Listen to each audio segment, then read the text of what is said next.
예수님의 마지막 3일간의 행적을 정립하지 못하면은 주님의 복음과 신학에 아무것도 정립하지 못할 것입니다. 예수님의 공생애를 크게 둘로 나눈다고 한다면은 갈릴리에서의 공생애와 그리고 그 후에 3일 동안의 예루살렘에서의 사역으로 양분할 수 있습니다. 마지막 이 3일 동안의 예루살렘에서의 사역은 주님의 공생의 전부의 마무리이기 때문에 그것의 중요성은 절대적입니다. 주님이 금요일 날 십자가에 돌아가시니까 화, 수, 목 이 3일간의 문제입니다. 3일간 첫째 날인 화요일은 여리고에서 아침 일찍 출발하셔서 감람산 벳박에 이르셔서 나귀 새끼 한 마리를 얻어 타시고 예루살렘에 입성을 하셨습니다. 이미 그때 해가 저물어 갔기 때문에 그때는 성전만 둘러보시고 첫날은 예루살렘 성 밖에 나가셔서 1박을 하셨습니다.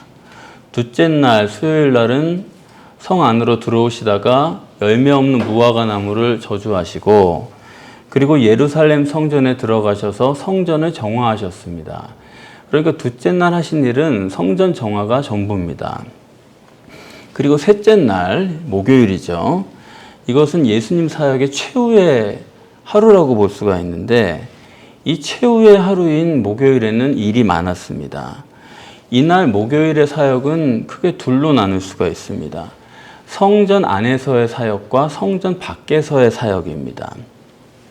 성전 안에서는 전날 성전을 정화하신 사건 때문에 유대인들이 네가 무슨 권세를 가지고 이런 일을 하느냐 그런 질문에 대해서 예수님께서 포도원 농부의 비유로서 자기 자신이 누군가를 밝히셨죠. 건축자들의 버린 돌이 모퉁이의 머릿돌이 됐다 그러시면서 자기를 드러내시고 그 다음에는 가이사에게 세금을 바치는 것이 옳습니까? 그런 질문에 대해서 가이사 납세론으로서 예수님이 하시고자 하는 사역의 성질이 무엇인가를 정립하셨습니다. 그리고 그 다음에는 부활론 그런 것을 정립하시고 또 성부론, 성자론 그리고 외식론을 통해서 인간론을 정립하시고 그리고 물질신앙을 정립하시고 그런 다음에 성전에서 나가셨습니다. 그게 오늘 본문의 내용이죠. 그 다음의 내용은 성전에서 나가셔서는 성전 동편에 있는 감람산에 오르셔서 성전을 마주 보시면서 종말론을 정립을 해주셨습니다. 그런 후에 그 감람산에서 베다니로 옮겨가셔서 거기서 향유를 붓는 사건이 한 번 있고 그리고 다시 예루살렘 성으로 돌아오셔서 성찬식을 거행하신 후에 그러니까 계속 이렇게 들락날락 하시는 거예요. 그러다가 성전 밖에 있는 겟세마네 동산에 가서 기도하시다가 체포되셔서 다시 또 성전 안으로 끌려 들어오십니다. 거기서 유대인과 빌라도에게 재판을 받으시고 또 성 밖으로 끌려 나가셔서 금요일 날 십자가에 달려서 운명하게 됩니다. 자, 이렇게 본문을 해석하는 데 있어서 그냥 본문을 하나 띄어서 단독으로 해석할 수 있는 게 아니고 우리가 주의해야 될 점은 계속 연결되어 있는 게 마가복음의 구성입니다. 그렇기 때문에 독립적으로 봐가지고는 그 본문을 절대로 해석할 수가 없고 사실 마가복음 10장 30절부터 계속해서 카이로 연결을 해오고 있습니다. 그렇기 때문에 그걸 보자면은 내용상으로 계속 묶어오는 이유가 지난달날까지 성전 안에서 있었던 일이에요.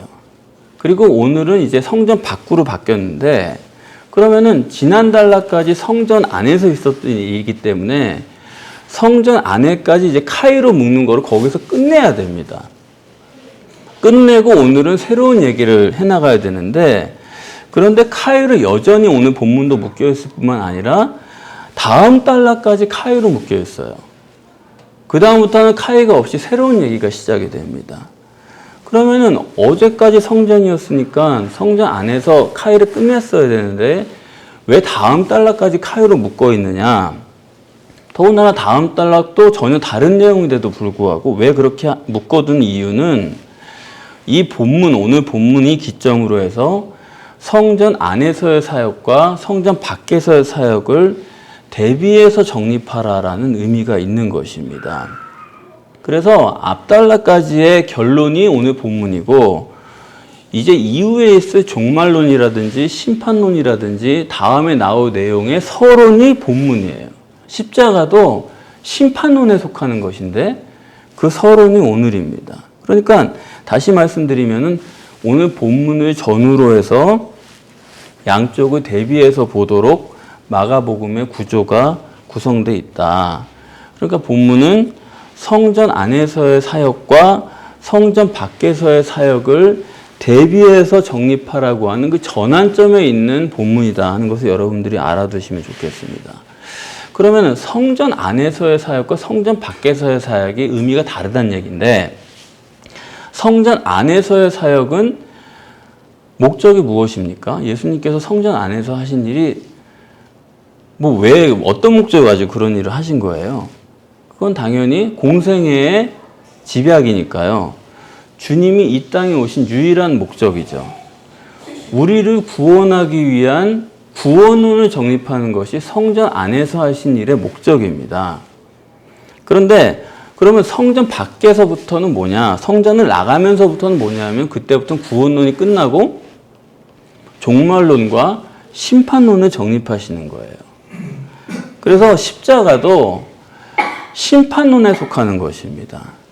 그래서 이렇게 본문 이전까지의 구원론과 본문 이후부터는 심판론을 대비해서 보도록 구성하신 게 마가복음이다. 오늘 본문은 2절인데 여러분이 2절 가지고 도대체 뭘 생각해야 되나, 이걸 뭘 봐야 되나 고민을 하셨을 텐데, 오늘 본문에서 대비론이 안 보이시면은 사실은 별로 보이는 게 없습니다. 성전 파괴에 대한 예언이 있을 뿐이고, 아, 성전 파괴론이구나, 이 정도로 우리가 알고 넘어갈 수밖에 없는 본문인데, 그래서 일반적으로 다 이 본문을 그렇게 해석을 합니다. 예수님께서 미리 이 성이 파괴될 것을 예언을 하셨고, 그것이 주 70년에 로마에 의해서 예루살렘 성이 파괴됨으로써 예수님의 예언이 성취되었다. 과연 예수님은 미래를 아시는 분이고 그 예언은 반드시 이루어지는 바로 하나님이시다, 메시아다, 그런 해석입니다.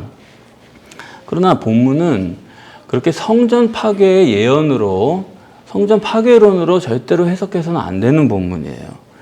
왜냐하면 성전이 파괴된 것은 이번이 처음이 아닙니다. 아시다시피 맨 처음 성전은 솔로몬 성전 아닙니까? 솔로몬이 지은 솔로몬 성전은 느부갓네살 왕에 의해서 파괴가 된 거예요. 그런데 그냥 파괴된 게 아니고 예레미야가 이미 그 파괴를 예언을 했습니다.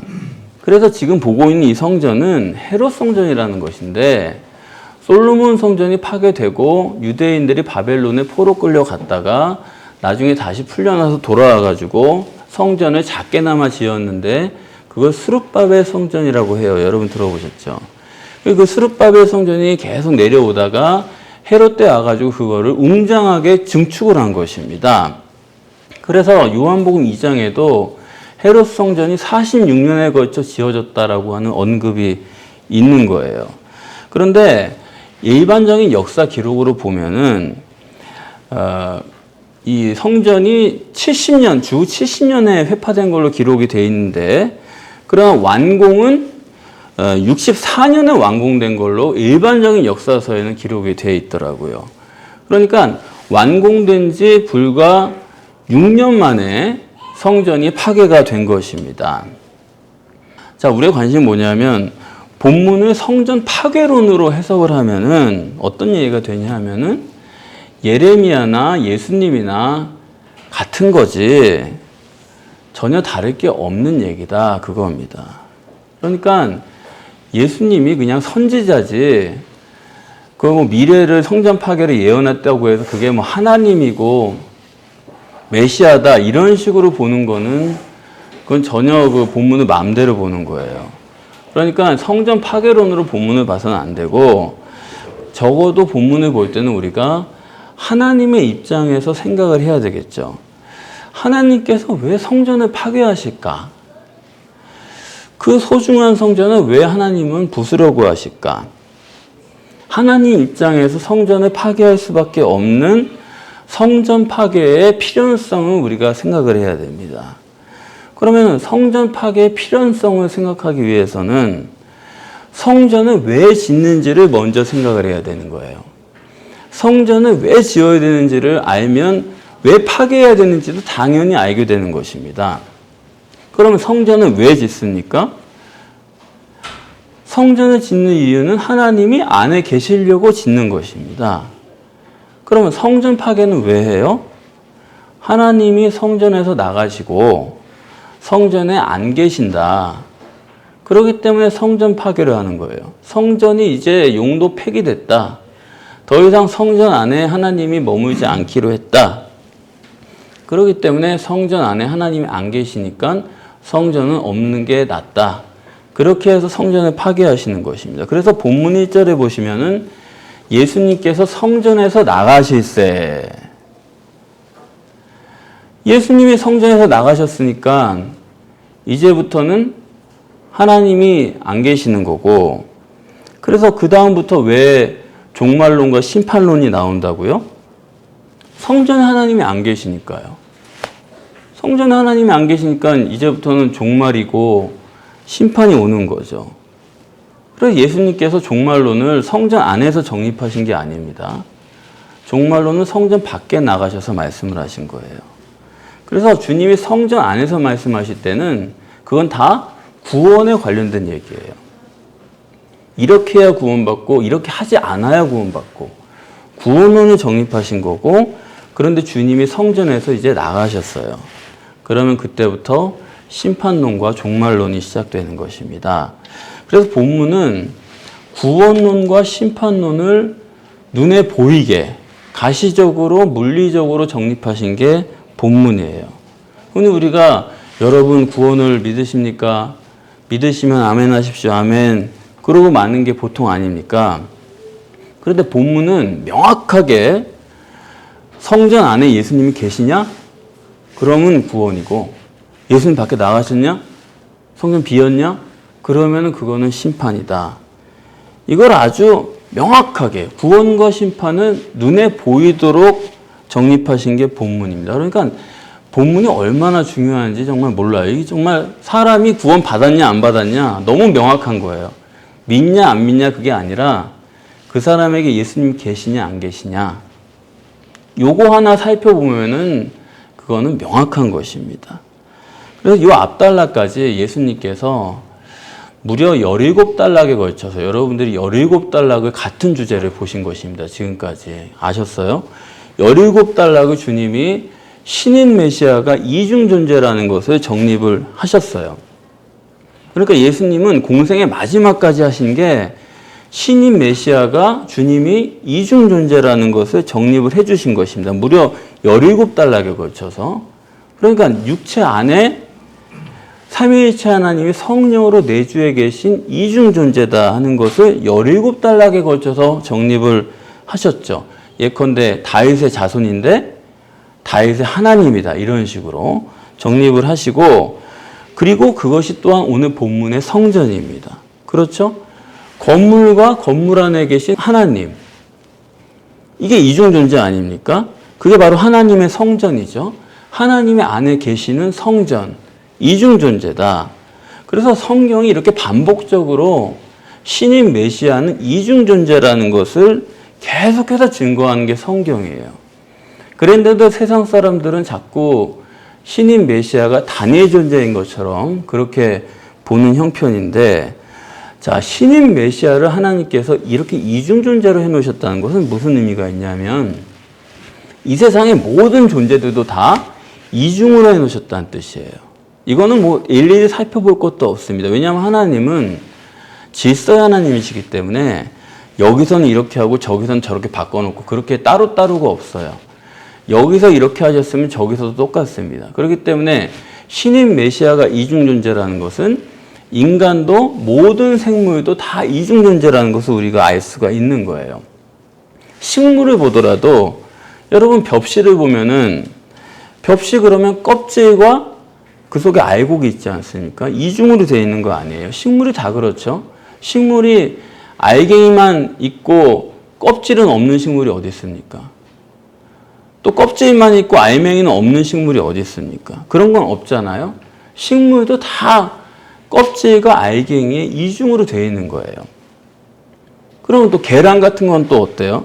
껍질과 그 안하고는 그거는 전혀 다른 세계입니다. 식물로 치면은 그 껍질 안에 있는 씨눈이 생명이 돼가지고 껍질을 깨부시고 나오는 거예요. 그러니까 동물도 이중입니다. 그렇지 않습니까? 똑같이 사람도 겉사람과 속사람 둘로 되어 있는 거예요. 그래서 이게 겉사람이 실제인 것 같아도 아니요. 이 껍질을 깨버리고 속에 있는 실제가 나오는 날이 있다 이겁니다. 그래서 신인 메시아만 이중이고 나머지는 단일이고 그런 게 아니고요. 생명체는 다 이렇게 구성이 같다. 그래서 예수님께서는 이렇게 신인 메시아를 비롯해서 모든 생물, 인간은 이중 존재라는 것을 17단락에 걸쳐서 앞서 증거하시고 그리고 그 이중 존재라는 점을 오늘 본문도 하나님의 성전이라는 것으로서 가시적으로 증거하는 것입니다. 겉껍데기인 성전이 있고 그 속에 하나님이 들어 계시다. 그런데 이제 본문을 보면은 예수님이 참 서운하셨을 것 같아요. 제자 중 하나가 벌써 이름을 안 쓰면은 이 문제가 있는 사람이죠. 제자 중 하나가 뭐라 그러냐면 주님께 이 돌들을 보래요. 주님, 이 건물들을 보래요. 예수님은 아마 이 돌들을 보세요. 그러니까 별 관심을 안 보였던 모양이에요. 주님, 이 건물들을 보시라니까요. 또 얘기를 하는 거예요. 그러니까 참 제가 주님 입장에서는 정말 이거 정말 답답한 상황인데 그래서 예수님께서 한 말씀 하십니다. 그래, 이 건물들을 보느냐? 이 본문에서 예수님은 이 건물들을 네가 보느냐 한 번 말씀하시는데 제자는 돌들도 보라고 그러고 건물들도 보라고 그러고 두 번이나 말하잖아요. 왜 두 번이나 이 사람은 말을 할까요? 성경이 말하고자 하는 건 무슨 말씀이냐면 이 제자는 건물밖에 못 보는 사람이라는 겁니다. 예수님 별 관심이 없는데 제자는 자꾸 건물 얘기를 하는 거예요. 건물만 관심이 있어가지고 하나님도 관심이 없고 예수님도 관심이 없는 거예요. 예수님 보시라니까요. 예수님 얘기를 하자는 게 아니에요. 예수님 보라는 거예요, 자꾸. 내 관심사 예수님도 같이 보라는 거예요. 그러니까 이 제자 참 17단락에 걸쳐서 예수님이 정립을 하시고 17단락에 걸쳐서 다 보여줬는데도 예수님 건물 보라는 거예요, 자꾸. 정말 예수님이 참 난감한 상황입니다. 더 놀라운 건 이거예요. 17단락에 걸쳐서 예수님이 이중이고 하나님과 성전도 이중이고 그런 것을 올바로 알 수밖에 없도록 다 해주셨는데 그 결과가 어떠냐면 제자가 예수님 이 건물 보십니까? 할 때 이 보다가 호라호라는 단어예요. 그거 뭐냐면 영적으로 보십니까? 영적으로 본다는 얘기죠, 자기는. 근데 그것을 평가하는 예수님은 네가 이 건물을 보느냐? 그 보느냐는 블레뽀입니다. 무슨 말씀이냐면 이 제자는요. 17단락에 걸쳐서 정립을 했기 때문에 자기가 영적으로 본다라고 생각을 하는 거예요. 그래서 예수님께도 영적으로 보세요. 보세요 하는 거예요. 자기는 이중 존재로 지금 생각을 한다는 거예요. 건물과 그 안에 계신 하나님, 돌들과 하나님 이렇게 이중으로 본다고 생각을 하는 것입니다. 그런데 예수님의 평가는 아니다. 너는 호라호로 보는 게 아니고 너는 블레포로 본다. 그러니까 17단락을 정립한 결과는 실제로는 가시적인 것만 블레포하면서 자기는 속까지 보는 호라호하는 사람인 것처럼 착각을 하고 있다 이겁니다. 이게 가장 문제인 거예요. 메시아도 이중이고 나도 이중이고 속사람이고 내가 안다. 그런데 그게 착각이라는 것입니다. 실제로는 외모만 불레뽀하는 거예요.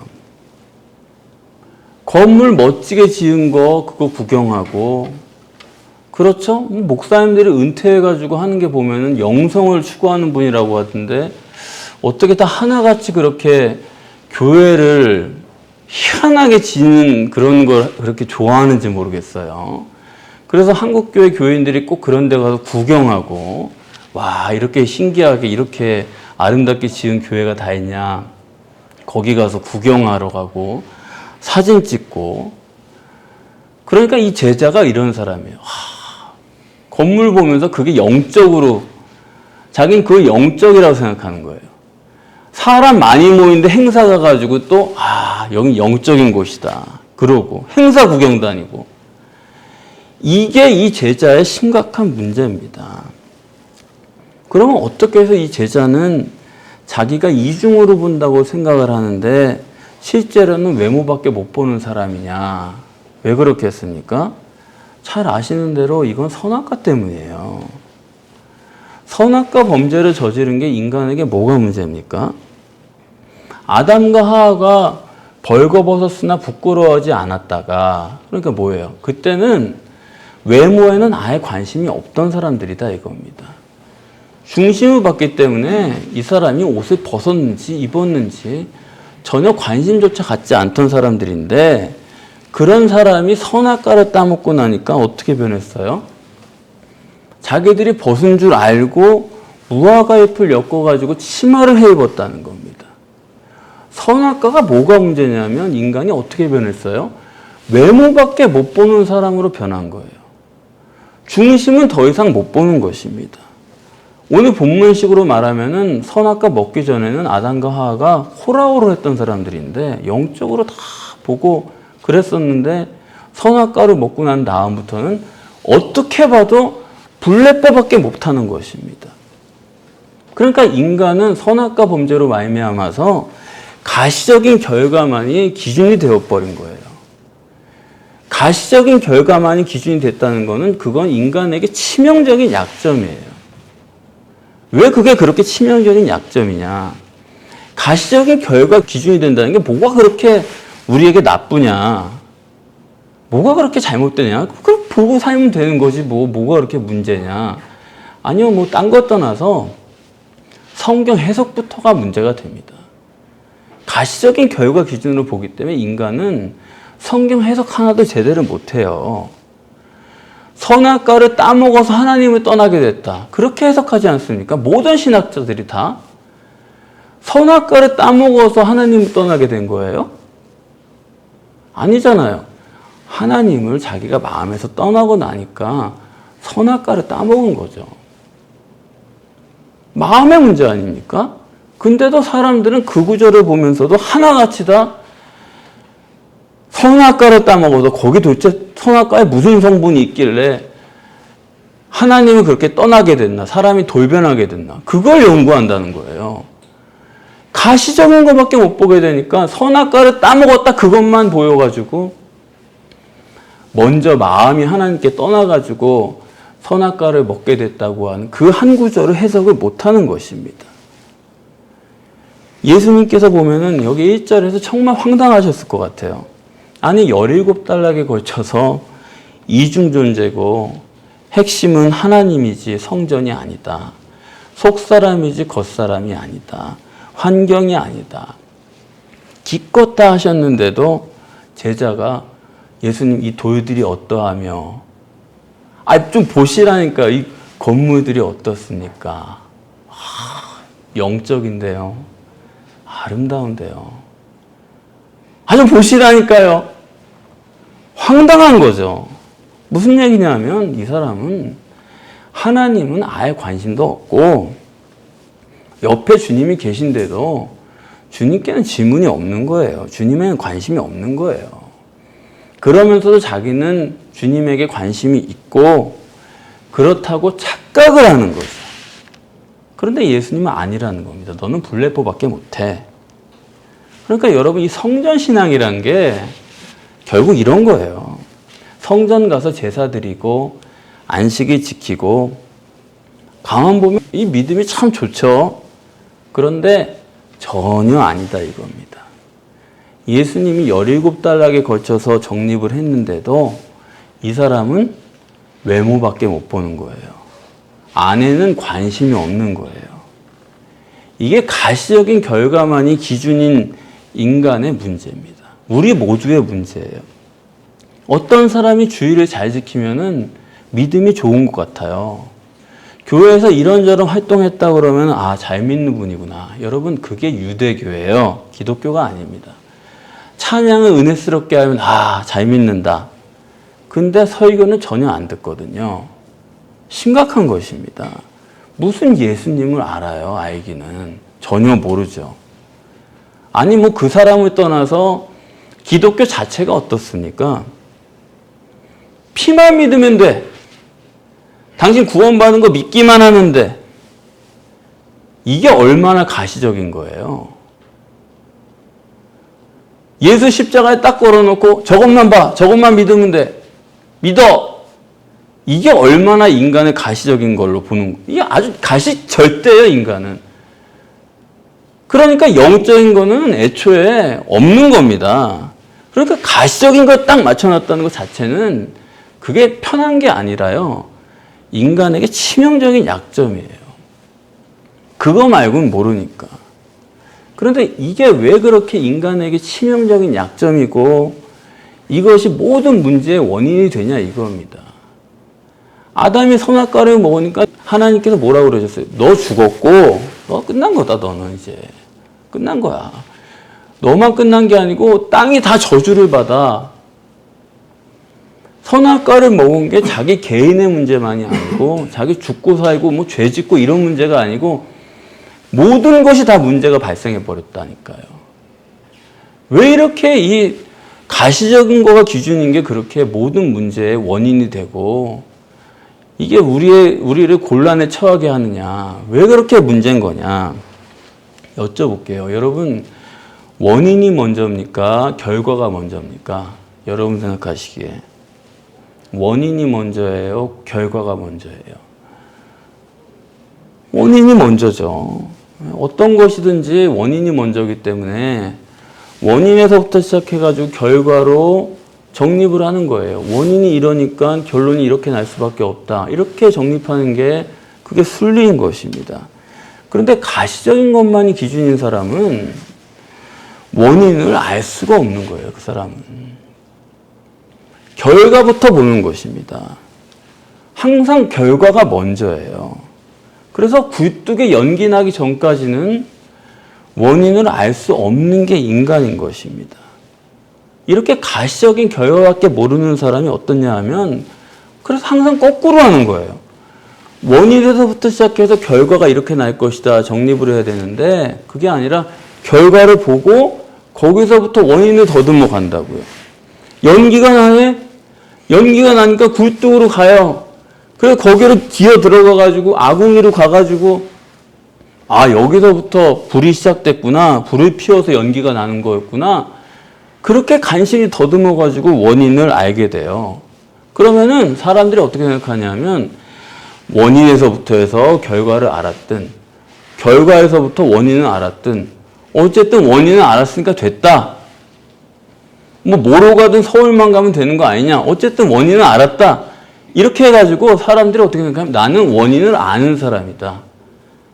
그렇게 착각을 하고 사는 거예요. 우리는 결과밖에 모르고 결과를 더듬어가지고 원인을 추측할 뿐인데 마치 내가 원인을 미리 알 수 있는 사람인 것처럼 그렇게 생각을 하고 산다고요.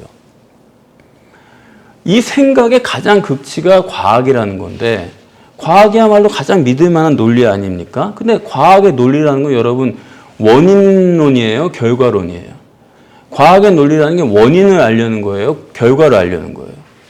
과학의 논리라는 건 원인을 밝혀내는 거예요. 그렇기 때문에 과학이 위대한 것입니다. 과학적 사고라는 것은 이 모든 것의 원인이 뭐냐? 이걸 밝힐 수 있는 거예요. 사과가 떨어진다. 그러면은 아, 만유인력이 원인이다. 이렇게 정립을 해요. 그렇죠? 사과가 떨어진 이유를 밝혀준 거 누구나 모르는 건데 그 원인은 만유인력이야. 얼마나 이게 신통합니까? 근데 뉴턴이 만유인력을 정립할 때 만유인력을 직접 안 거예요? 아니면은 사과가 떨어지는 걸 보고서 만유인력을 정립을 한 거예요? 만유인력을 직접 알아가지고 사과가 떨어진 거 보면서 저거 만유인력 때문이야 이렇게 얘기한 거예요? 아니면 만유인력을 자기 몰라요. 모르는데 사과가 떨어진 거 이게 뭐지? 하고 생각하다 보니까 만유인력이 발견한 거예요. 당연히 사과 떨어지는 걸 보고 결과를 보고 그 사람도 거꾸로 거슬러 올라가서 이게 원인이겠거니 한 거고 그 만유인력의 원인이라는 것도 만유인력까지 생각을 했지만 왜 만유인력이 있는지에 대해서는 그 사람도 모르는 겁니다. 겨우 그만큼 원인을 찾아간 거예요. 그런데 일단 그렇게 원인을 발견하고 나면 원인을 남들은 발견도 못하는데 이 사람은 적어도 원인을 발견했기 때문에 과학이란 그런 겁니다. 원인을 규명한 다음에 과학은 자기들이 원인을 안다고 생각을 하는 거예요. 그게 문제예요. 모르고 가도 서울만 가면 되니까 어쨌든 우리는 원인을 얘기하는 학문이고 원인을 찾아낼 수 있는 사고고 이렇게 해가지고 자기들이 원인을 아는 것처럼 확신을 하는 것입니다. 그런데 여러분 이 부분을 여러분 정확하게 모르시면은 여러분이 절대로 신앙을 할 수가 없어요. 하나님께서 이 세상에 하시는 것은 어떤 일이든지 한 원인에서 결과가 하나인 것은 한 가지도 없습니다. 원인이 하나였으면은 결과는 여러 가지예요. 그렇지 않습니까? 촛불을 켜요. 그러면은 빛도 있고 열도 있고 연기도 나잖아요. 그러니까 원인이 있으면은 결과가 하나가 아니고 결과는 여러 가지고 무수할 수도 있는 것입니다. 그러니까 우리가 촛불은 그냥 쉽게 보이니까 원인에서 열도 있고 빛도 있고 이렇게 생각할 수가 있지만은 좀 복잡한 것의 경우에는 원인이 뭔지 안 보이면은 그때부터 이제 문제가 되는 거예요. 그래서 원인에서 출발하면은 결과가 몇 개예요? 결과는 무수히 많을 수 있는 겁니다. 그렇죠? 그냥 하나 두 개가 아니에요. 그게 다른 걸 촉발하기 때문에 원인이 하나 딱 있으면은 거기에 무수한 경우의 수가 나타나게 되는 것인데 사람은 어떻게 하냐면 원인을 못 보기 때문에 자기에게 주어진 단 하나의 결과에서부터 출발을 하는 거예요. 그래서 이 결과를 가지고 찾아 올라가 가지고 이것이 원인이다 합니다. 그러면 어떤 게 문제가 되냐면 원인은 알았으니까 됐어 이게 아니라 이 사람은요, 사람은 다 그래요. 그 결과가 이 원인이 딱 1대1로만 매치된다고 생각을 하는 거예요. 이게 좀 이해가 되세요? 그러니까 그 원인은 이 결과만을 만들어낸 것처럼 생각을 한다고요. 사람은 다 그러는 거예요. 그래서 다른 원인들이 있는데도 불구하고 그걸 인정을 안 해요. 그리고 자기가 딱 본 결과, 자기가 찾아낸 그 결과, 그것만 가지고 이거가 옳다고 그걸 강제하고 규제하고 그걸 고정시켜 버리는 겁니다. 딱 요거라는 거예요. 요거다. 요게 진리고 요거가 길이고 다른 건 없다. 이렇게 딱 고정을 시켜 버리는 거예요. 그게 고착이라는 거예요. 그 고착이 되면 사람이 어떻게 되느냐? 다른 건 아예 모릅니다. 다른 거는 다른 쪽으로 기능을 다 잃어버리는 거예요. 여러분 방언하는 분이 계시면 죄송하지만 그냥 예를 들어서 제가 얘기를 하는 거예요. 신앙이라는 게 방언이다. 성령 받은 거 방언이야. 신령한 거 방언이야. 그렇게 딱 고착을 해버리잖아요.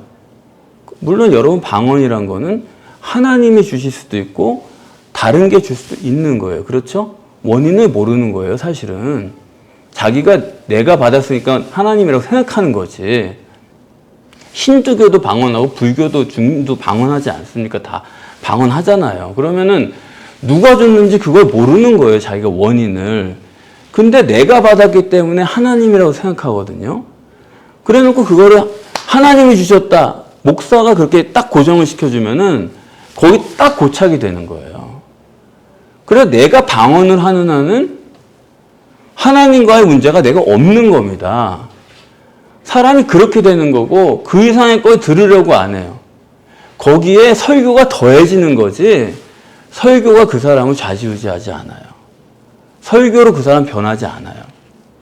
그렇게 체험을 딱 해놓으면은 내가 원인이랑 지금 방언으로 직접 닿아 있는데 하나님이 원인이시고 내가 딱 닿아 있는데 뭐가 문제야 지금 그 안심이 된다고요. 그게 뭐냐면 고착이에요. 그러니까 거기서 다른 거를 받아들일 수가 없는 거예요. 그게 바로 종교라는 겁니다. 그래서 인간의 문제가 뭐냐면 인간은 누구나 과학적 사고를 하고 자기가 그래도 원인에 대해서 알고 과학적 논리를 가지고 살려고 합니다.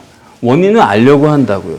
그런데 그 원인을 자기가 정립하는 방법은 결과론적이기 때문에 자기가 경험한 그 결과를 가지고 원인을 정립하려고 하기 때문에 자기가 아는 그 하나를 가지고 온갖 소설을 써요. 이게 옳고 이게 맞고 저건 틀리고 이게 제일 좋은 거고 이런 식으로 장편 소설을 자기가 다 쓰는 거예요. 괜찮은 게 아닙니다. 괜찮은 게 아니에요. 그러니까 아담 한 사람이 선악과를 먹어가지고 땅이 다 저주를 받은 것처럼 이렇게 내가 고착이 된 사람은 그 사람 하나 때문에 다른 사람이 다 피곤해지는 거예요. 아주 고착이 된 사람은 예컨대 시어머니가 옛날에 젊었을 때 자기랑 사이가 좀 안 좋은 여학생이 있어서 같은 반에 근데 걔 눈빛이 있어요. 자기가 본 눈빛이 있어 옛날에. 근데 며느리가 어느 날 보는데 그 눈빛을 싹 지나가는 거예요. 그러면은 화가 머리끝까지 나는 거예요. 너 무슨 생각으로 날 그렇게 제가 아주 나를 아주 저거 봐라. 그때부터 곱게 안 보이는 거예요. 그게 무섭다니까요. 어머니 아니에요. 그거 아니에요. 거짓말하는 거 봐라. 이거 거짓말하는 거 봐라. 이게 무서운 고착인 것입니다. 그러니까 이렇게 인간이 가시적인 것이 절대 그게 기준이라는 이 치명적 약점을 가지고 있기 때문에 다 문제가 생기는 거예요. 편하게 지나갈 수 있는 것들이. 그래서 오늘 예수님께서 이 큰 건물들을 보느냐 무슨 말씀입니까? 가시적인 결과만이 기준일 수밖에 없는 너. 아니 내가 17달에게 걸쳐서 다 정립하고 그것뿐입니까? 3년을 데려다니면서 속사람이고 영이고 외모가 아니고 쓸데없는 거 보고 다니지 말라고 쓸데없는 거 듣고 다니지 말라고 쓸데없는 거 말하지 말라고 그렇게 정립을 했는데도 불구하고 안 되는 거예요. 그래서 예수님 이 도일 어때요? 왜 안 봐요? 봐요. 같이 봐요. 왜 안 봐요? 이거 아주 어떻게 해야 됩니까? 하나님은 육체 우선 안에 완전 자유자인 영을 넣어두셨어요. 여러분의 영은 그 속성상 완전 자유자입니다. 그 완전 자유자가 육체 안에 갇혀 있어요. 부글부글 끓습니다, 이 영이. 그런데 거기에 마귀가 기름을 부었다는 게 성경의 증언이에요. 인간은 그런 존재예요. 육체 안에 갇혀있는 완전 자유자가 마귀의 기름 부음을 받아가지고 어디를 튈지 모르는 그런 존재예요. 그렇기 때문에 여러분 똑바로 아셔야 됩니다. 인간이요, 종교적인 훈련을 한다. 그것처럼 위험한 게 없는 거예요. 제자 훈련하고 새벽기도 꼭 하고 10년 동안 뭘 꾸준히 하고 여러분 꼭 아셔야 돼요. 인본은 하면 할수록 점점 악해진다는 사실을 여러분 아셔야 됩니다. 종교적 훈련이라는 건 최소한 필요한 것이지 그걸 넘어가면 절대로 안 되는 거예요. 내가 겸손해가는 책이 있고 겸손하려고 마음 먹고 10년간 훈련했더니 온유하고 겸손해졌습니다. 악질 중에 악질이 되는 거지 절대 그럴 일 없습니다. 절대로 여러분 그런 기대도 하지 마시고 남들이 그런 말 한다고 믿지도 마세요. 될 수가 없는 얘기니까. 인본이라는 거는 필요하지만은 선을 넘어가면 안 되는 거예요. 유대인들은 당시에 천사 같은 사람들이에요. 유대인처럼 올바르게 사는 사람이 어디 있어요? 남 돕고 못된 일 안 하고 도덕적으로 살려고 그러고 천사 같은 사람들인데 그 사람들이 예수를 십자가에 죽였다는 사실 여러분 아셔야 됩니다. 종교는 절대로 사람을 선하고 의롭게 만들지를 못해요. 종교적 훈련을 여러분 받은 만큼 악하게 됩니다. 악인이 돼요. 육신은 부인해야 될 것들이지 그런 게 육이지 육을 강화하는 어떤 걸 하면 할수록 그거는 진리가 아니라는 사실을 여러분이 명확히 아셔야 됩니다. 예수님께서 이 큰 건물들을 보느냐? 그 말씀은 첫 번째는 인간은 가시적인 결과만 절대로 여기는 치명적인 약점을 가지고 있다. 너 큰 건물들밖에 안 보이지? 지금 보는 게 그거밖에 없지? 그 말씀이고 두 번째는 육체는 반드시 부인되어야 된다. 그건 돌 하나도 도리에 남지 않고 파괴되어야 된다. 그겁니다. 내가 하나님께 관심 있고 주님께 관심 있고 그건 여러분 착각을 하고 있는 것입니다. 그 순간순간 느끼지 않으세요? 내가 하나님께 관심이 없구나. 그걸 여러분이 조금이라도 지금 느끼고 계신다면 그거 정말로 큰 성공이에요. 큰 보람인데 근데 그게 아직도 없고 나는 당연히 하나님께 관심이 있고 주님께 관심 있는 사람이다. 아닙니다. 절대로. 실제가 되는 길은 하나밖에 없어요. 결국 다시금 하나님의 형상을 회복하는 수밖에 없습니다. 호라호할 수 있는 사람이 돼야 돼요. 거듭나지 않으면 누구도 하나님 나라를 볼 수가 없다고 했습니다. 어느 누구도 성령으로 거듭나지 않으면은 가시적인 기준이 절대일 수밖에 없어요. 눈앞에 있는 이게 전부지 그 이상은 절대로 못 보는 것입니다. 어느 누구도 성령으로 거듭나지 않으면 절대로 불레포할 수밖에 없다고요. 절대로 그렇게밖에 못 보는 거예요. 인간적으로 저 사람은 어떻고 집사님은 어떠시고 권사님은 어떻고 목사님은 어떻고 겉으로밖에 많이 못한다니까요. 근데 이게 왜 심각하냐면 호라호할 수 없는 사람은 천국도 못 갈 뿐 아니라 그런 사람은 이 땅에서도 선하고 의롭게 살 수가 없어요. 영적인 세계로 우리가 보지 못하고 그 속을 보지 못하면 절대로 선과 의를 못합니다. 여러분이 선하고 의롭게 살기를 원하십니까? 믿음으로 예수님처럼 육신을 부인하시고 오직 절대선, 절대의고 전지전능하신 하나님을 성령으로 내 마음에 모셔서 그분의 능력으로 승리하시는 것 외에는 방법이 없는 거예요. 정말 여러분 하나님의 자녀로 이 땅에서 영광된 승리를 하시고 저 천국에서도 영생 복락을 누리시는 여러분과 제가 되기를 소원합니다.